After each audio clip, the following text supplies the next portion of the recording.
കേന്ദ്ര സർക്കാരിൻ്റെ PM വാണി എന്ന വെബ്സൈറ്റാണ് എനിക്ക് പിറകിൽ നിങ്ങൾ കാണുന്നത്. ഇതിൽ നിങ്ങളുടെ പേര് വിവരങ്ങൾ രജിസ്റ്റർ ചെയ്ത് കഴിഞ്ഞാൽ നിങ്ങൾക്ക് നിങ്ങളുടെ വീട്ടിൽ സൗജന്യമായിട്ട് വൈഫൈ ലഭിക്കുമെന്ന വീഡിയോ ഇപ്പോൾ വ്യാപകമായിട്ട് പ്രചരിച്ചു കൊണ്ടിരിക്കുകയാണ്.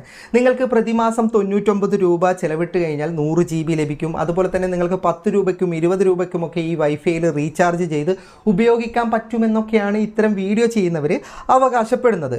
അതുകൊണ്ട് തന്നെ ഒരുപാട് മെസ്സേജുകളാണ് ദിവസേന എനിക്ക് വരുന്നത്. എങ്ങനെയാണ് PM വാണി രജിസ്റ്റർ ചെയ്യുന്നത്, ഇതിലൂടെ എങ്ങനെയാണ് നമുക്ക് സൗജന്യമായിട്ട് വൈഫൈ ലഭിക്കുന്നത്, ഇത് ഉള്ളതാണോ, അങ്ങനെ നിരവധി ചോദ്യങ്ങൾ ചോദിക്കുന്നത് കൊണ്ടാണ് അതിൻ്റെയൊക്കെ ഉത്തരം ഈ വീഡിയോയിൽ പറയുന്നത്. അപ്പോൾ ആദ്യം എന്താണ് ഈ PM വാണി, ഇതുകൊണ്ട് കേന്ദ്ര സർക്കാർ എന്താണ് ഉദ്ദേശിക്കുന്നതെന്നും മനസ്സിലാക്കേണ്ടതുണ്ട്. എങ്കിലും നിങ്ങൾക്ക് ഈ സംശയമൊക്കെ ഒഴിവായി കിട്ടുന്നതാണ്. അപ്പോൾ ആദ്യം എന്തിനാണ് PM വാണി പദ്ധതി കൊണ്ടുവന്നിട്ടുള്ളതെന്ന് പറഞ്ഞു തരാം. വളരെ ഉൾപ്രദേശങ്ങളുണ്ടല്ലോ, ഉൾഗ്രാമങ്ങളിൽ പോലും ഇൻ്റർനെറ്റ് ലഭ്യത ഉറപ്പുവരുത്താൻ കൊണ്ടുവന്ന കേന്ദ്ര സർക്കാരിൻ്റെ നല്ലൊരു തീരുമാനം തന്നെയാണ് PM വാണി. എന്നാൽ ഇത് വെറും ഉൾഗ്രാമ പ്രദേശങ്ങളിൽ താമസിക്കുന്നവർക്ക് മാത്രമുള്ളൊരു പദ്ധതിയല്ല. നമുക്ക് വേണമെങ്കിൽ ഇപ്പോൾ കേരളത്തിൽ ഏത് നഗരത്തിലിരുന്നിട്ടും നമുക്കിതിൽ രജിസ്റ്റർ ചെയ്തിട്ട് നമ്മുടെ അടുത്ത് ഈ കണക്ഷൻ കൊണ്ടുവരാൻ സാധിക്കും. പക്ഷേ ഇതുകൊണ്ട് നമുക്ക് പ്രയോജനമുണ്ടോ എന്ന കാര്യം ആദ്യം ചിന്തിക്കണം. ഇത് നമ്മുടെ വീട്ടിലേക്ക് എടുക്കുന്ന ഒരു വൈഫൈ കണക്ഷനേ അല്ല. ഇതിലൂടെ ഉദ്ദേശിക്കുന്നത് നിങ്ങൾ കണക്ഷൻ വാങ്ങിയിട്ട് ഒരു PDO ആവുക എന്നുള്ളതാണ്. അതായത് പബ്ലിക് ഡാറ്റ ഓഫീസ് നടത്തുക എന്നുള്ളത്. അത് നിങ്ങൾക്ക് വേണമെങ്കിൽ വീട്ടിൽ നടത്താം, അല്ലെങ്കിൽ ഒരു ഓഫീസ് കടകളൊക്കെ വാടക എടുത്തിട്ട് അവിടെ നടത്താം.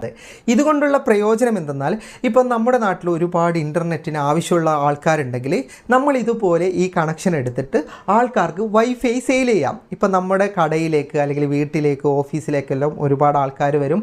അവർ നമ്മുടെ വൈഫൈ കണക്ട് ചെയ്ത് ഉപയോഗിക്കുമ്പോൾ ഇത്ര GB ഇത്ര ചാർജ്, അല്ലെങ്കിൽ ഇത്ര സമയത്തിന് ഇത്ര ചാർജ്, അല്ലെങ്കിൽ മാസ വാടക, ദിവസ വാടകയായിട്ട് അവരോടൊരു ചാർജ് വാങ്ങാൻ സാധിക്കുന്നതാണ്.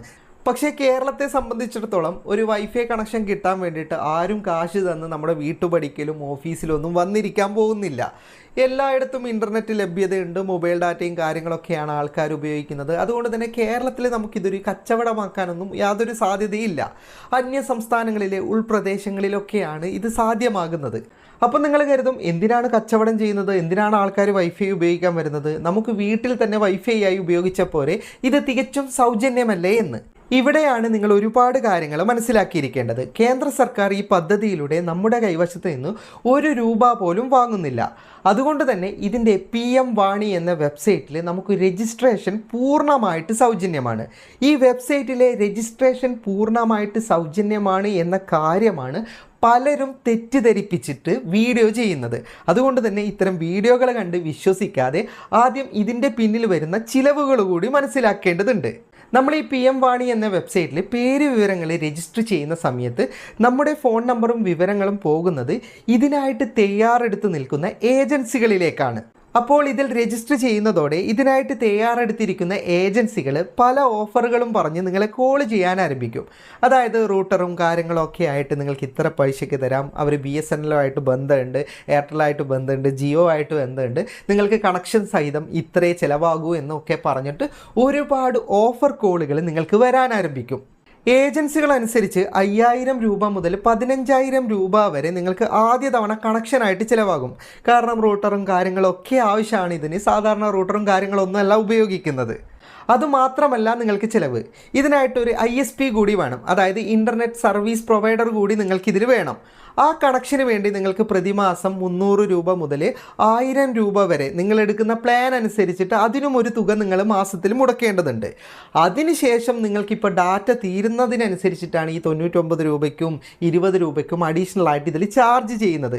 അതിപ്പോൾ ഓരോന്നിനും ഓരോ റേറ്റ് ആയിരിക്കും. എയർടെൽ, BSNL, ജിയോ അനുസരിച്ച് ഇത് പ്ലാൻ മാറിക്കൊണ്ടേയിരിക്കും. അപ്പോൾ ഇതൊക്കെ നിങ്ങൾക്ക് തുക ചിലവുണ്ട്. ഇത് കൂടാതെ തന്നെ നിങ്ങൾക്ക് ഈ കണക്ഷൻ തരുന്ന ഏജൻസി ഉണ്ടല്ലോ, അവർക്ക് പ്രതിമാസമോ അല്ലെങ്കിൽ പ്രതിവർഷം ഒരു നിശ്ചിത തുക കൊടുക്കേണ്ടിയും വരും. അപ്പോൾ നമ്മുടെ കയ്യിൽ നിന്ന് ഇൻ്റർനെറ്റ് ഡാറ്റയൊക്കെ വാങ്ങാൻ ആൾക്കാരുണ്ടെങ്കിൽ നമുക്ക് ചെറിയൊരു മുതൽ മുടക്കിൽ തന്നെ ഒരു ബിസിനസ് ആരംഭിക്കാം. അതായത് ഡാറ്റ സെയിൽ ചെയ്യുന്ന ഒരു ബിസിനസ് ആരംഭിക്കാൻ പറ്റുന്ന നല്ലൊരു ഓപ്പർച്യൂണിറ്റി തന്നെയാണിത്. അതുപോലെ തന്നെ നമ്മുടെ കയ്യിൽ നിന്ന് ഡാറ്റ വാങ്ങുന്നവർക്കും ചെറിയ തുകയ്ക്ക് ഇൻ്റർനെറ്റ് ഉപയോഗിക്കാനും സാധിക്കും. അപ്പോൾ അതൊക്കെയാണ് ഈ PM വാണി കൊണ്ട് കേന്ദ്ര സർക്കാർ ഉദ്ദേശിക്കുന്നത്. അപ്പോൾ അതൊരിക്കലും നമുക്ക് കേരളത്തിലൊന്നും പ്രായോഗികമല്ല. അപ്പോൾ കാള പെറ്റു എന്ന് കേട്ട ഉടനെ കയറെടുത്തോടുന്ന ഇത്തരം ഇൻഫ്ലുവൻസർമാരുടെ വീഡിയോ കണ്ടിട്ട് നിങ്ങൾ ഈ വെബ്സൈറ്റിൽ പോയിട്ട് രജിസ്റ്റർ ചെയ്യുകയാണെങ്കിൽ എന്താണ് സംഭവിക്കുക എന്ന് വെച്ച് കഴിഞ്ഞാൽ ഇതുപോലെ ഒരുപാട് ഏജൻസികൾ നിങ്ങളെ ഓഫർ പറഞ്ഞു കോൾ ചെയ്തുകൊണ്ടിരിക്കും. ഇനി ഇതിനെക്കുറിച്ചിട്ട് നിങ്ങൾക്ക് വ്യക്തമായിട്ടുള്ള ധാരണയൊന്നുമില്ലാതെ നിങ്ങൾ പണമൊക്കെ അടക്കുകയാണെങ്കിൽ ഞാൻ പറഞ്ഞ ഈ ചിലവുകളൊക്കെ നിങ്ങൾക്കിതിലുണ്ട്. നമുക്കറിയാം ഇന്ന് കേരള വിഷൻ, എയർടെൽ, ജിയോയുടെ ഒക്കെ വൈഫൈ വളരെ ചെറിയ തുകയ്ക്ക് നമുക്ക് വീട്ടിൽ സെറ്റ് ചെയ്തെടുക്കാൻ പറ്റും. അല്ലാതെ ഇത്രയും വലിയ തുക കൊടുത്തിട്ടും ഇത്രയും തുക മാസത്തിൽ ചിലവഴിച്ചിട്ടും ഈ ഒരു കണക്ഷൻ നിങ്ങൾക്ക് വീട്ടിലെടുത്തിട്ട് യാതൊരു കാര്യമില്ല. ഇത് വീട്ടിലേക്ക് എടുക്കാൻ പറ്റുന്ന ഒരു കണക്ഷനുമല്ല. അപ്പോൾ ഈ കാര്യങ്ങളൊക്കെ അറിയാത്ത ഒരുപാട് ആൾക്കാരുണ്ട്. ഇപ്പോഴും ഇത്തരം വീഡിയോകൾ കണ്ടിട്ട് ഇതിൽ പോയിട്ട് രജിസ്റ്റർ ചെയ്യുന്നവരുണ്ട്. അപ്പോൾ ഇതിൽ രജിസ്റ്റർ ചെയ്താൽ ഇന്ന കാര്യങ്ങളാണ് നിങ്ങൾക്ക് ഉണ്ടാവുക എന്ന് ആദ്യം തന്നെ മനസ്സിലാക്കുക. അപ്പോൾ ഇതറിയാത്ത ഒരുപാട് ആൾക്കാരുണ്ടാവും. അവർക്കായിട്ട് ഈ വീഡിയോ ഷെയർ ചെയ്യുക. അപ്പോൾ വീഡിയോ ഇഷ്ടപ്പെട്ടെങ്കിൽ ലൈക്ക് ചെയ്യുക, നിങ്ങളുടെ അഭിപ്രായം കമൻറ്റ് ചെയ്യുക. ഒരുപാട് സുഹൃത്തുക്കൾക്ക് ഉപകാരപ്പെടും. ദയവായി ഷെയർ ചെയ്യുക. ഇതുപോലെയുള്ള വീഡിയോകൾ ദിവസേന ലഭിക്കാൻ FTM ക്രിയേഷൻ്റെ ഫേസ്ബുക്ക് പേജും യൂട്യൂബ് ചാനലും സബ്സ്ക്രൈബും ഫോളോയും ചെയ്യാൻ മറക്കരുത്. അപ്പോൾ വീണ്ടും കാണുന്നത് വരെ ഗുഡ് ബൈ.